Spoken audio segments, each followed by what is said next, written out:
Lata 90. to niezwykle fascynujący okres w historii, pełen dynamicznych zmian społecznych, kulturowych i technologicznych. To dziesięciolecie było świadkiem gwałtownego rozwoju technologii komputerowych, eksplozji popularności internetu oraz przełomowych osiągnięć w dziedzinie rozrywki i kultury. Muzyka lat 90. była niezwykle różnorodna, a w kinie pojawiły się ikoniczne filmy, które na zawsze zmieniły przemysł filmowy. W dziedzinie motoryzacji lata 90. to czas, w którym wiele marek samochodowych wprowadziło na rynek niezapomniane modele, które do dziś są uznawane za klasyki.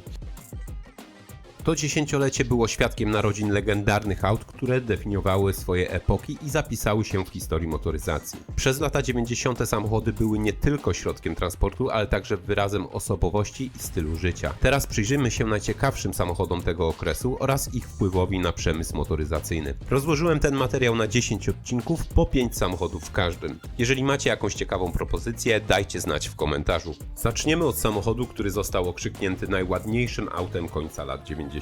Alfa Romeo 156. Następca popularnej wówczas 155 został zaprezentowany w październiku w 1997 roku, a produkcja zakończona w 2006 roku. Model 156 sprawił, że o nowych Alfach zaczęto mówić zdecydowanie lepiej niż o poprzednikach. Nie był to już samochód, którego ambicja techniczna przewyższała jakość wykonania. Nowe silniki, nowe skrzynie biegów, piękna linia nadwozia, wygodne stylowe, ergonomiczne wnętrze, pewność prowadzenia. Alfa 156 chyba nawet przerosła nieco oczekiwania swych konstruktorów. Jeżeli w testach i plebiscytach zdołała wygrać nawet z bardzo dopracowanym i cieszącym się doskonałą opinią BMW serii 3, to chyba o czymś świadczy. W 1998 roku pojazd otrzymał prestiżowy tytuł Europejskiego Samochodu Roku. Natomiast silnik benzynowy w układzie V6 o pojemności 2,5 litra uzyskał tytuł silnika roku 2000. Mówiąc o 156, należy również wspomnieć o wersji GTA. Nadwozie zostało poszerzone, dołożono ospoilerowanie czy kubełkowe fotele. Silnik V6 o pojemności 3,2 litra generował tutaj 250 koni mechanicznych. Pierwsze 100 km na godzinę osiągał w 6,3 sekundy, a prędkość maksymalna wynosiła 250 km na godzinę i była ona elektronicznie ograniczona. Po zdjęciu blokady samochód osiągał ponoć 270 km na godzinę. Kolejna pozycja to Monachium i BMW. Tutaj zdecydowanie mamy więcej modeli, które pojawiły się w latach 90. i bez wątpienia są ich ikoną. Zaczniemy od najciekawszego według mnie, czyli o serii 8 o oznaczeniu E31. BMW serii 8 debiutowało w 1989 roku jako następca serii E24. Produkcja zakończyła się natomiast w 1999 roku. Trzeba zaznaczyć, że koszty opracowania E31 sięgały około $1 miliarda. Agresywna stylistyka autorstwa Klausa Kapica podbiła serca fanów motoryzacji z całego świata. Założeniowo najmniejszym silnikiem montowanym w 8 miało być V8 o pojemności 3 litrów. Powstało ich 18 sztuk, jednak w fazie testów stwierdzono, że są one za słabe i nie pasują do wizerunku flagowego coupé. 17 z nich rozebrano na części, których potem użyto do montowania odmiany przeznaczonej do sprzedaży seryjnej, czyli 840 Ci. Jedna sztuka ostała się kompletna i znajduje się w podziemnym muzeum BMW. Finalnie więc samochód występował w 4 odmianach silnika. Najsłabsza to V8 w wersji 4 bądź 4,4 litra o mocy 286 koni mechanicznych, 5-litrowe V12 o mocy 300 koni mechanicznych, następnie 5,4 litra o mocy 326 koni mechanicznych oraz 5,6 litra o mocy 380 koni mechanicznych. Najmocniejsza jednostka osiąga 100 km na godzinę w 5,9 sekundy, a prędkość maksymalna po ściągnięciu blokady to 298 km na godzinę. Pozycja trzecia to Audi A8 D2. Gdy w 1996 roku auto ujrzało światło dzienne, było najmocniejszą limuzyną z napędem na obie osie na świecie. Silnik V8 rozwija 340 koni mechanicznych i S8 w sprincie do setki jest tak samo szybki jak Porsche Carrera 993. Samochód był produkowany do 2002 roku.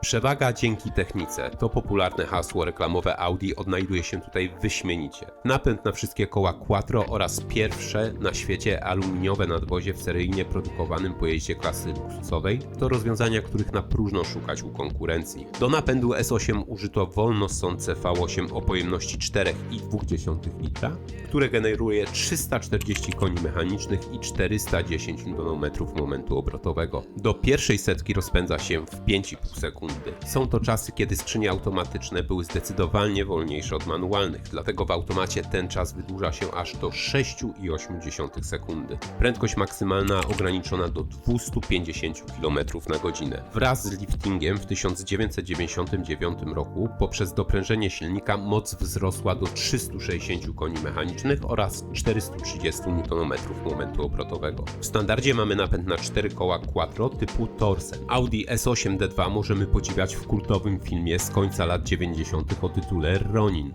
gdzie nierzadko wpada w efektywne poślizgi.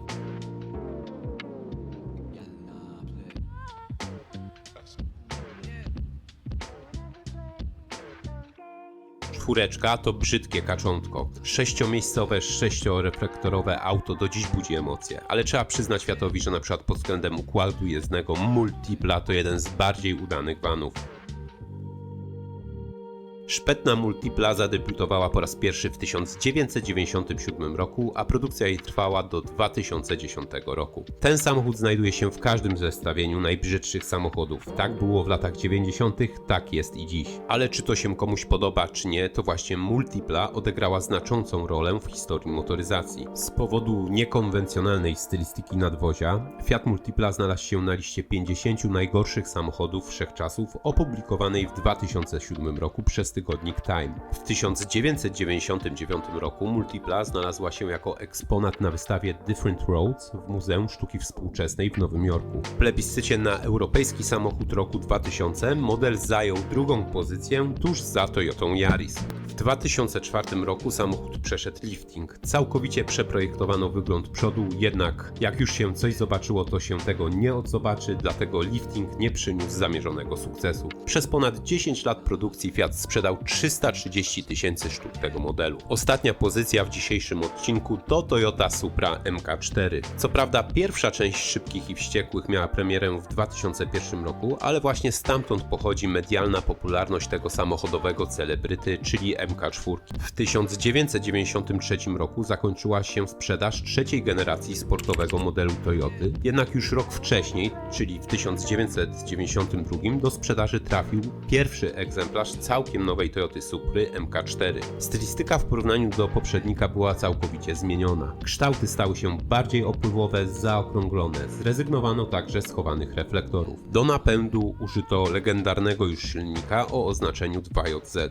Najmocniejsza odmiana tego silnika to 6 cylindrów w rzędzie o pojemności 3 litrów, wyposażony w dwie turbosprężarki. Generuje on 324 konie mechaniczne oraz 410 Nm momentu obrotowego. Przyspieszenie do 100 km na godzinę trwa 4,9 sekundy, a czas potrzebny na pokonanie 1/4 mili to 13,1 sekundy z prędkością końcową na poziomie 175 km na godzinę. To wynik bardzo dobry nawet dziś. Samochody z rynku japońskiego w najmocniejszej wersji miały oficjalnie moc zdławioną do 280 koni mechanicznych. Wynikało to z dżentelmeńskiej umowy pomiędzy producentami, jednak jak powszechnie wiadomo, każdy z nich oszukiwał w tej kwestii i auta były zdecydowanie mocniejsze. MK4 stała się bez wątpienia jedną z największych ikon motoryzacji. Ogromna liczba fanów, wysoka poddatność na tuning, również mechaniczny silnika 2JZ sprawia, że jest to chyba najbardziej rozpoznawalny samochód japoński wszechczasów.